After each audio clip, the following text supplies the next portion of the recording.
Thanks so much for joining us. Thank you for inviting me, man. Yeah, it's really exciting. I heard exciting. you have a lot of important names lined up for this, so I'm very honored to be chosen. It's great to have you as a part of it. Yeah.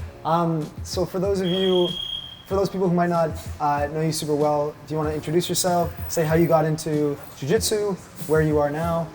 Yeah, I live Jiu Jitsu full time right now, like training, teaching, competing whenever time allows. So I've been training for 30 years. So I started when I was 11 years old in Rio. Jiu Jitsu back then wasn't that popular at all. Yeah. Like, I used to tell people that I would do judo because it was too confusing to explain them what Jiu Jitsu was. And I was lucky that my father had some friends that were black belts already. So when my father thought about putting me in the martial art, it's like Jiu Jitsu was the first choice, even though it wasn't that popular back then. And then things, Jiu Jitsu just started like to get super popular, right? And grow as I was growing as a fighter also. So we had, the first World Championship was in 1996, and I lost in the quarterfinal. And after that, I made the podium like 6 years in a row. Wow. You know? So I was either winning or closing the division on 97, 98, 99, 2000. And then I got third in 2001, and then I got fifth place 2002, 2003. Wow. I was past my prime already. You know, that was when Marcelo Garcia was coming up and he beat me twice. So I was kind of, you know what, I got past the baton. But yeah, that was at because you won Brown Belt Worlds and it was third at black, right? Yeah. And that's like the high. That's super. And very at impressive. that time, I had graduated already, you know, like on my medical school. Yeah. And you know what's funny? Like, I've been World Championship, which was my goal, right? Of course, I was competing and everything, but I mean, if you want to be the world champ, right? And my motivation was always kind of like, I don't know if I'm going to be here next year. You know, because like when I decided to do medical school, people were telling me, it's like, oh, you're going to quit Jiu Jitsu. And I didn't, you know? So like every year it was kind of like, oh, wait until you start like internship. And I didn't, you know? So, you're gonna quit, yeah, but I had that voice in my mind, right? It's like, man, how long am I going to be able to do this, right? So for me, every World Championship was the last. Like I was kind of like, no, I got to win this because I want to have that medal. And then like after, I was kind of like, well, I'm here one more year. It would be good to have two, you know? So then I was like pushing hard. And then third year, like same thing, you know? But there was a moment that I was kind of like, you know, just, okay, now things are getting hard. I remember like I think it was my last, in Brazil at least, you know, like I fought in the US another time, but I was waiting to fight Marcelo Garcia on the quarterfinals, and I had hurt my shoulder the fight before, and it was a Sunday, and I was having surgeries on the Monday, because I used to book my surgeries on the Monday because I need size surgery, right? So it's very fine. Yeah. So it's not good to train the night before. The leg was shaking in the morning, so I would book my surgery for the Monday because I was not training on weekends, right? Yeah. And I was there, like waiting to fight like Marcelo Garcia for the quarterfinal of the World Championship, and I was thinking about the surgery that I was having the next day, you know. So I was kind of like, man, like my mind is not here anymore. Yeah. You know, like if you're not 100% there in the moment, like you're not gonna win. You know, for sure. You had to be honest with yourself when there was a priority shift and when the. Yeah, exactly. Yeah. And I mean, I figured that okay, I'm gonna train forever. You know, I'm not gonna stop training, but I can't compete at that level anymore and expect to win. Yeah. You know, I mean, of course I can be there, give it a hard time. You know, he beat my by 2 points. You know, so it's not that like I was destroyed or anything. You know, I was still there in the mix, but. Like I don't want to be another one, you know. Like I don't care losing, but I need to know that I can win. Yeah. You know, especially if you're risking, you're risking injury, you have a surgery the next day. Exactly. You know, so I was there, like, man, I'm here, like damage, and like, man, what for? You know, like to win another title, like, is it like it's cool, but for me personally, you know, like it wasn't a necessary drive anymore. Yeah. And you gotta be super honest with yourself, like, to know if you really want that, you know, or not, you know. Great.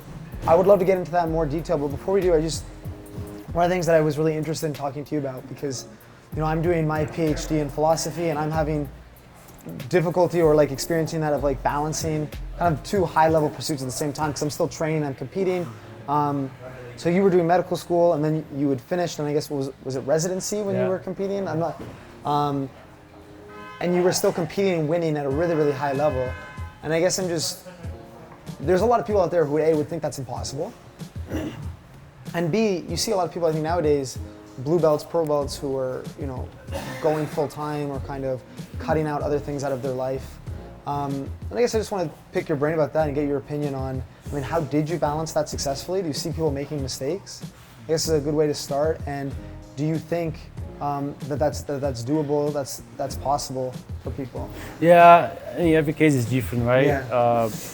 But I think one thing that I think it's important to highlight that I used to fail at acknowledging that it's the support that I had from people around me, because it's cool to say, it's like, yeah, I manage my time well, I show up to the gym every day, I have very good discipline, but my father was doing Jiu Jitsu also. He was always very supportive with my training, Like I remember, sometimes he would come home, and I wouldn't be at the gym because I was still studying for a test, and then he would give me shit.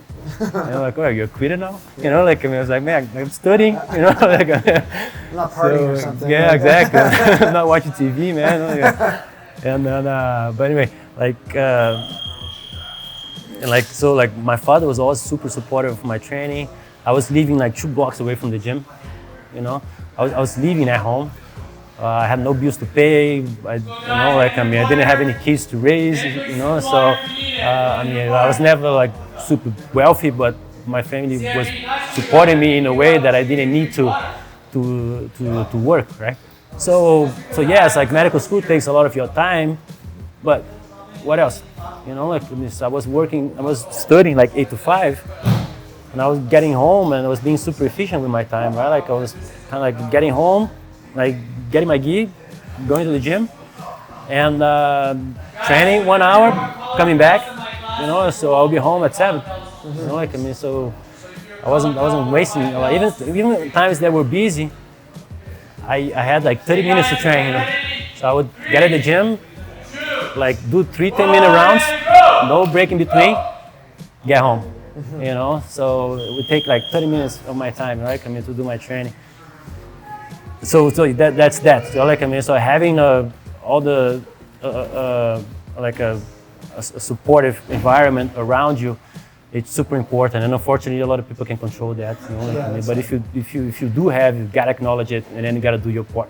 Yeah. Right? So you can't just take that for granted and waste all that support that you've been given. And then what I did on my end was that, right? Having that discipline, in training, Monday to Friday. I wouldn't skip a day if I didn't have to. And another tip that it's very useful. It's the 80-20 rule. They also call it Pareto rule, right? Oh yeah. I never wanted to be the best guy, the best student in my medical, because I know that to be on the 80% percentile wasn't that hard, But if I wanted to be the best in class, then I would have to drop everything, and focus on that. And how much would that help me after? Probably not much, So during medical school, my goal was to have a good training, be a good school, but that's it, I never had that ego to be the best in class, and that helped, because I had time to focus on other pursuits. When I became a resident, that changed, because, okay, this is real now. I'm doing surgery on people, and then this is it now, right? I started to working outside my residency. There was a point that I had 6 jobs, beside my residency. So then I was kind of I still don't want to be the best, but still, man, to achieve that 80%, it's hard now. Yeah, it's kind of me hearing that. It's if you win or you come third at a jiu-jitsu tournament, the consequences are personal. But if you fail at a surgery, you gotta prioritize that. Yeah, exactly, right? Yeah, seriously. So using that analogy, right? I take very conscious decisions, right? For example, if I fail a surgery, someone gets blind, so I can't fail, yeah. Right? But and like I mean, if I'm doing a test at doing medical school, and I take an 8 instead of a 10, well, I mean, what's going to change? Yeah. I pass anyway, right? So you start making those like, okay, like I mean, how I like just trying to put the minimum effort to keep going forward. Yeah. You know, if that's enough for that specific goal, right? But if you're going for a tournament, like you know, like just you gotta win, right? I mean, difference between first and second is gigantic. So it's not enough. You know, like I mean, you can't like expect to win putting 80% of the effort. No, like I mean, you have to start putting like that extra mile if you want to win, you know. And like how much you're gonna sacrifice like to continue to be there. Is it worth it? Can you do it? Right? So like during that crucial moment that I started to retire, I figured that for me to move from quarterfinal to a gold medal, I would have to quit everything. Yeah. You know, because it wasn't enough anymore, like to train as much as I was training, if I wanted to beat the guys that were like coming up. You know, and then so that's when I had to kind of like shift my priorities a bit. You know, like okay, like I gotta focus on my training, on my medical training, right? Not on the jiu-jitsu training itself.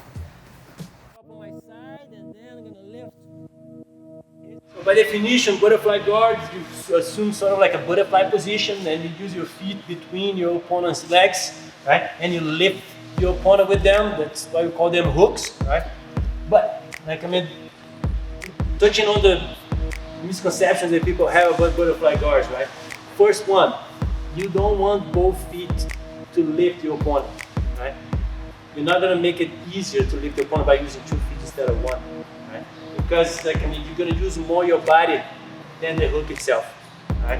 And if you put both feet between your opponent's legs, your hip is stuck, so you can't move that well anymore. So your knees target being smashed or you guys step around it, right? So have one hook in and have your other foot super close to your groin, right? Another tip, like I mean, don't roll your hip back, right? I mean, sit on your C-bones, project yourself forward. Because what the guy who tried to do here is push me on my back. So if you let your hip roll back, it's a bit easier for you to be pushed all the way, right? So roll your hip forward and project your entire body forward as well. If you imagine a plane, you want your head in front of your hip and not past that, right? Another way of offering resistance to that, it's like having that underhook and my shoulder right on his chest, right? Instead of like when you're facing square with him, so you're always sideways. So you have the shin bone, the knee, the shoulder, everything like I mean resisting his attempt to push you on your back. Because if for butterfly sweeps, it works better if you're seated. Right? Then that underhook, it's way better than an overhook, gives me a much better control of his upper body and prevents him from putting me on my back again, right? If he pummels that arm in, I won't have such a good time resisting his attempts to put me on my back anymore, right? Grabbing the belt or not is optional, right? Like, I mean, as long as you can keep the underhook, you're good. Then comes the last thing, right? Trapping that arm, neutralizing his defense, which comes in 2 steps here. He can either post his hand on the ground or he can post his leg on the ground, right? I have no way of blocking his attempt to post his leg, so I'll deal with that a bit differently. But the arm, yeah, I can trap. So swim your arm over his and bring it under your arm, right? And lean over that arm as well to make it hard for him to pull it out, right? Now comes the takedown, right? If I sweep him sideways, he's gonna post that leg. So how I'm gonna deal with that, I'm gonna take him down on an angle, right, over my shoulder. And in order to do that, I'm gonna do one last super important thing, which is when I go on my back, I don't actually drop my back on the ground, I drop on my shoulder. Right now, all I'm gonna do is to kick him and take him to the ground, right? If you do all that, you're gonna realize that the least important thing on the sweep is the actual hook, right? It's more like an upper body technique than anything else, right? So again, the details, the way you sit it, 1 foot in, 1 foot out, roll your hip forward, bring your head forward as well in relation to your hip, swim one arm in, bring your opponent close to you. Trap the other arm by holding his triceps and bringing your elbow close to your body, collapsing over that arm, super trapped. Now comes the takedown. I'm gonna drop my shoulder to the ground, drop on my side, and then I'm gonna lift his hip with my hook and drop it on my knees, finishing on side control. This is the ideal position when you do butterfly guard, right? But as you know very well, it's super rare that you're gonna have that ideal position to do any technique, right? So he has a few ways to defend my move, right? And prevent me from getting all the conditions required, like to take him down, right? One of them is to pummel that arm in and get in the underhook himself, all right? So this is a reaction that it's very predictable, right? Sort of expected. And there's a way that I can capitalize on that and take advantage to set up another technique, right? So the position that I start with is the same. I have that underhook already. I know that for him to pummel that arm in, he needs to move himself back to create that gap between my shoulder and his chest. And I'm not gonna let that happen. As soon as he moves back, I'm gonna follow him, right? So if he's smart, he's gonna realize that there's a point that he shouldn't go any further because he's gonna lose his balance, right? But I'm gonna take advantage of that before it happens, right? The moment I realize that it's kind of hard to sweep him because he's moving his weight back, so I'm gonna have a hard time pulling him over me. He's shifting his weight backwards, so I gotta switch right away my strategy, right? Instead of trapping his arm, I'm gonna go for a grip on his knee, very subtle, so he doesn't realize what's going on here. Then as I feel that he's moving back, I follow him and I lift up, all right? I transfer my weight to my knee and my foot over there that is between his legs, right? And I bring my hip as high as possible, coming forward as well, right? As he's moving up, I lift up as well. Right now what happens, his weight is on his heels, so he cannot stand up anymore. So that phase of that technique was quick, but right now going forward, like it's a point of no return. Right, so he has no way other than accepting my sweep, right? So how are you gonna take him down? You're gonna pull that knee towards you to keep his leg flexed, and then you just keep projecting your shoulder to take him on his side. You literally just drive it towards your opponent as you feel that his weight is shifting backwards, right? So that's the rationale behind the mechanics of this move. Initial position is the same. I feel that he's moving back, trying to pummel that arm. Right away, I switch my grip to his knee. As he moves back, I lift my hip up, and then boom, drive forward, taking him to the ground. All right, another variation of the butterfly sweep that comes out of his attempt to neutralize the control that I now have over him, which is primarily that underhook, right? If you think this as sort of like ground wrestling, right? So he can deal with that underhook by pummeling like we did already, or using the wizard, right? So there we go. That neutralizes my underhook, it weakens it. Even though my arm is still at the same position as before, by wizarding it, it prevents me from bringing him over me, right? So that I won't be able to do that classic butterfly sweep that we did already, right? So as he wizards, what happens is, again, I'm gonna use that arm. Instead of trapping this arm or having a grip on his pants, I'm gonna have a grip on his sleeve, right there, right? So that arm of his, did a good job neutralizing that underhook, but now that arm is trapped, right? So he has everything needed to prevent me from sweeping him this way, but he doesn't have anything anymore preventing me from sweeping him the other way, right? That arm is strapped. I'm gonna have a grip on his belt. Now I'm gonna pull him over me and sweep him that way. You're switching sides, but we're switching another thing that is very important as well. As I took him down that way, I dropped myself on my shoulder. As I take him down that way, I'm gonna drop myself on my back, right? Because I just can't turn completely, put myself on my shoulder. The other thing that changes, I use just one hook to do the sweep to my left. Now I'm gonna use both hooks to do the sweep to my right? So let's see how that's gonna play out, right? I trap the arm, most important thing. Now I'm gonna pull him over me, lay it on the ground completely flat. Both hooks inside, lifting his hip. All I gotta do is kick him away. Boom. And then I follow up by going on my knees. Last detail, I was having that belt grip in the beginning. The moment you kick the guy, let that grip go. Otherwise, your arm's gonna get trapped and it feels kind of weird, right? At that point, the guy's down already in the way, so that grip serves its purpose, so you can let that go, right? Initial classic position, you feel that wizard coming strong, your underhook is not as strong as it once was.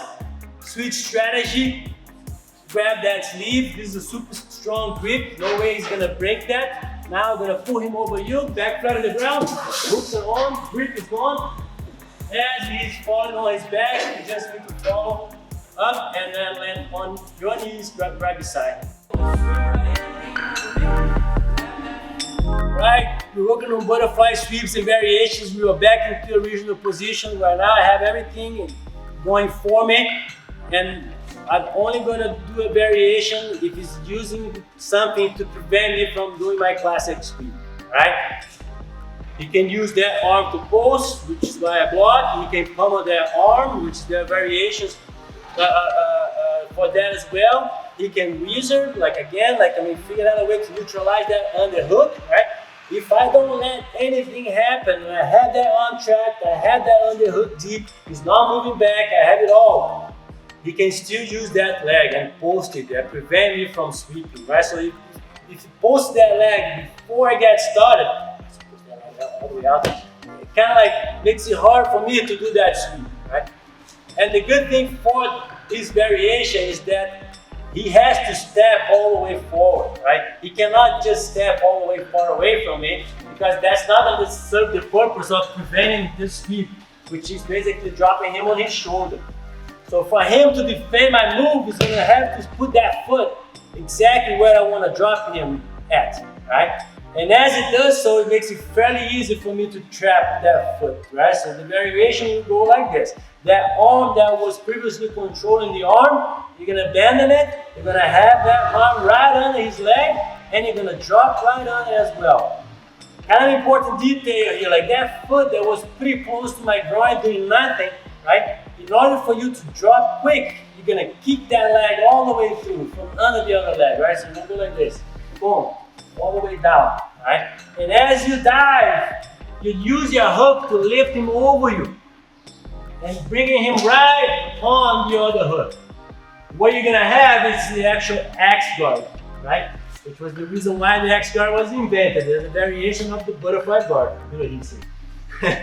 All right, so here I am, X guard. How am I taking down? Again, there's many things that you can do here, but the classic way is to start spreading his legs apart, keeping his foot trapped to a point that there's not a lot of weight on your upper body anymore. You can post your elbow on the ground, do a technical lift, and then drop him on the ground, and then just drive on him. Alright? That final phase of the technique is a bit of a scramble. It all depends on how much he's going to resist, but as long as you have that foot trapped and then keep driving forward, eventually he's going down. Alright? Variation again. Classic position, he posts that leg, down I go. Boom, swim right in, bring him over me, have that hook trapped, make an X with my legs.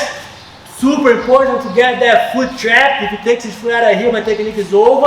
Right now, all I'm going to take him down. Spread his legs apart as much as you can. Post your elbow, post your hand, bring that leg back on your knees. Now just drive on him any way you can until he's down. I was doing medical school and I was doing my training in Jiu Jitsu, and I wasn't doing much else. Yeah. You know, I never had any other hobby except surfing, which was doing on weekends, so it wouldn't conflict with my training. But I can't paint, I can't play any musical instruments, you know, I can't play soccer, which in Brazil it's a mortal sin. So even my social life, when it was getting close to a training camp, I would just stay home. Yeah. You know, I wouldn't even go for a beer with my friends or go out for dinner because I would know what would that lead to. You know? Yeah. So you gotta make those hard choices, right? Yeah. And one thing you hit on, the 80-20 rule is I love this rule. So if we're meaning the same thing, it's that you can get 80% of the reward for 20% of the effort. So the difference between getting an 8 and getting a 10 on that test is a huge amount of difference. But you can get that 8 with with much less effort than a lot of people might assume, or at least compared to the 10. And the thing that connects to that, I think that's one of my tricks for my own training. Yeah. I think it's like I can still go and compete and do well locally and get a black belt, even though I'm going through school, because I'm still putting in that smaller percent, that enough to get an 8. But the other thing you hit on was consistency, and I think it goes with that rule is being okay with having, maybe it's just half an hour today. Yeah. You know? Maybe that's okay. Because I see some people who want to train, if I can't train full time, I'm not going to train. Quit, yeah. So when you think about like that, putting only 20% of the effort, you start making, defining like attainable goals. Yes. Right? I'm going to train like twice a week. I'm going to train 3 times a week. And that's doable, right? Like and that it's like it gives you a sense of satisfaction and accomplishment. Mm-hmm. That pushes you forward. So if you start like twice a week, 3 times a week, you're probably going to do more. You know? But if you start like I'm only going to do jiu-jitsu if I train like 5 times a week, 6 times a week, 3 times a day, and the moment you can't make it, it feels like a failure. Mm-hmm. But you actually train a lot more than the guy that's set up for less, So yeah, defining and having realistic expectations, Sometimes I get someone here that's like, I don't want to compete, I'm fine, and then guys start training like 6 times a week. I was like, man, why are you doing this? It's a waste, train less and do other things, you're here for the long run, right? Conversely, a guy that says like, I want to be a world champion, and then he start coming 4 times a week. I said like, dude, you're also wasting your time. Exactly. At least you're not going to achieve that goal. Yeah, right? Something is not aligned there. Yeah. Right? Either you change your goals or you train more. But you're stuck in between and not get anywhere, right? Yeah. So what we're hitting on is like this, which I think is really hard, is this kind of self-awareness. Like, what do I want out of this, and what am I willing to give?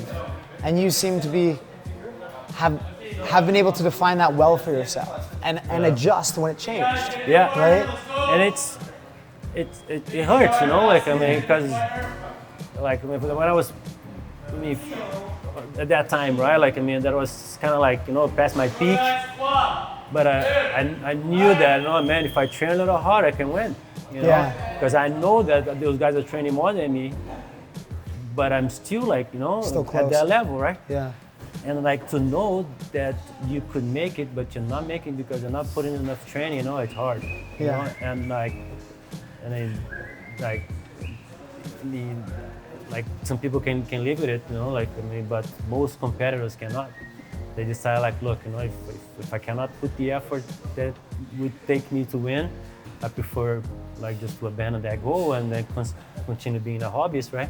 Yeah. Which is fine. There's nothing wrong with that. So it's kind of what I am now, right? I'm a full-time trainer, teacher, but I train maybe 3-4 times a week, jiu-jitsu.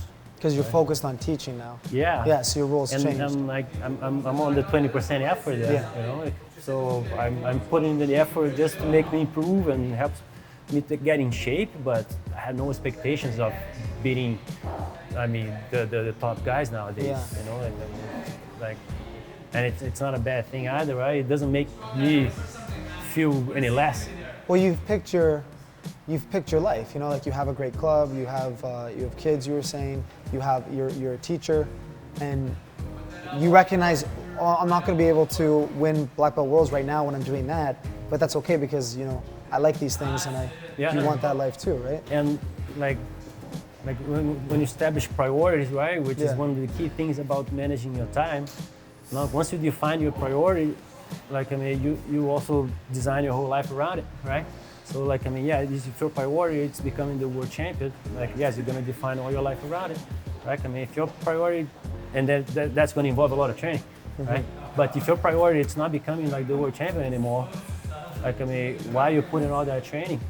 Because that's going to go against whatever priority you have defined, right? Maybe it's going to be raising your children, maybe it's going to be graduating from university, or focus on your work. So defining what's your main priority at any given time of your life, I think it's super important. That's a great piece of advice. Yeah. And I've been experiencing that for the first time where school for the first time in my life, has become my priority over jiu-jitsu, and it was kind of like, oh, it was kind of this hard change. It's hard. Like, you're gonna start losing to people that maybe you were beating before, but it's okay because I'm defining that in my head, and as long as I'm clear about that and that's what I'm doing, I accept the consequences, and there's other benefits. You get other stuff out of your life. Yeah. And if you do make that, you don't need to quit either, right? Yeah. So like for most of my training while I was doing medical school, it's like, how can you do it? Right? I mean, I always had a hard time answering that question, because for me it was like, why would I not? Because that was so healthy for me, to spend a whole day studying and then spend 1 hour just going out at it, just leaving it all at the mats. And if I wasn't spending that hour on the mats, what else would I do, man? Just going drinking or doing another sport or watching TV. And 1 hour, man, I would get my physical training, my mental challenge that would make me forget all the things that I wanted to forget. It would help me socialize because that's where all my friends were. Yeah. So I always found that jiu-jitsu, it's a one-stop shop for all your needs. So you don't need to go to a gym and then play video games and then go out. You can have it all in 1 hour in your jiu-jitsu, because you're gonna have the game aspect of it, you're gonna have the physical training, and you're gonna see your friends. So that's very, time efficient. To have all that in one place. Or I even have sometimes I was talking to a friend and they were like, oh, do you work out? And I wasn't lifting weights. And I was like, oh no, I never work out. But I didn't realize that I was training jiu-jitsu 5-6 days a week. I don't realize that that's a workout. Because I come and it's just, you're seeing your friends, you're working your technique, but you're like, oh wait, I'm actually working out all the time. Yeah.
So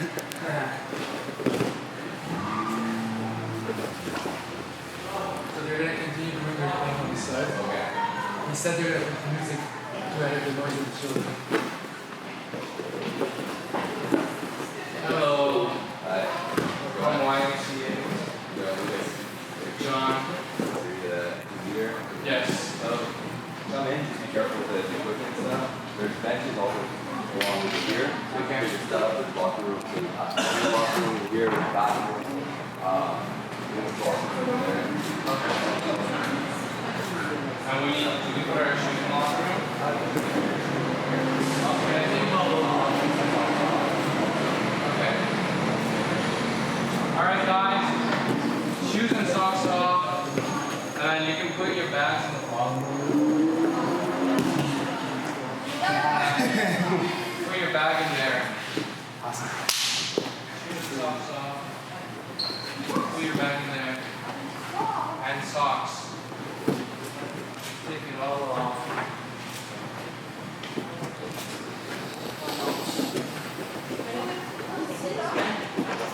Just put your bag anyway.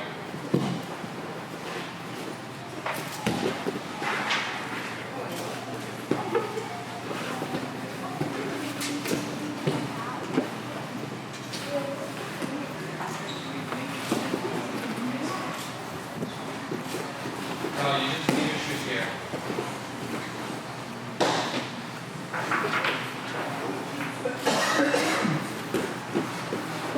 And then come here. Sit down here. Come here. Come here. Hey, come here. Sit.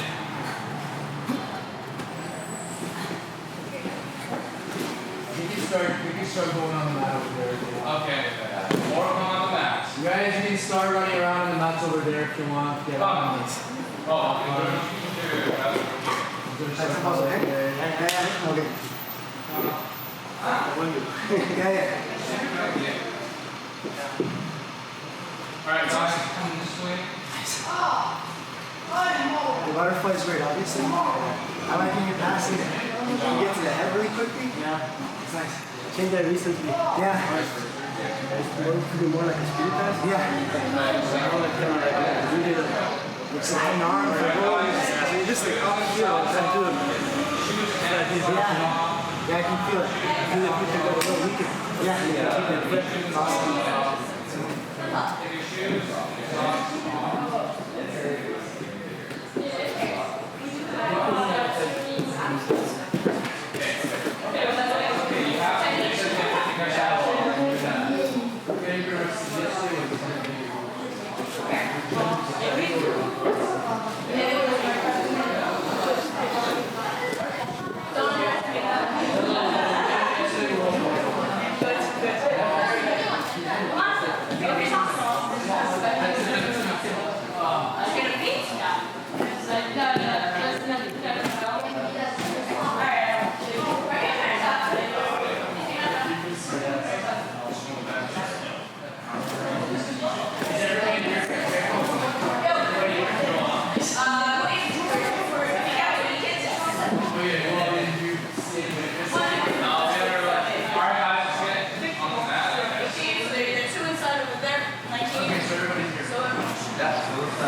Yeah, I'm going to participate in one Watch side. the area over there.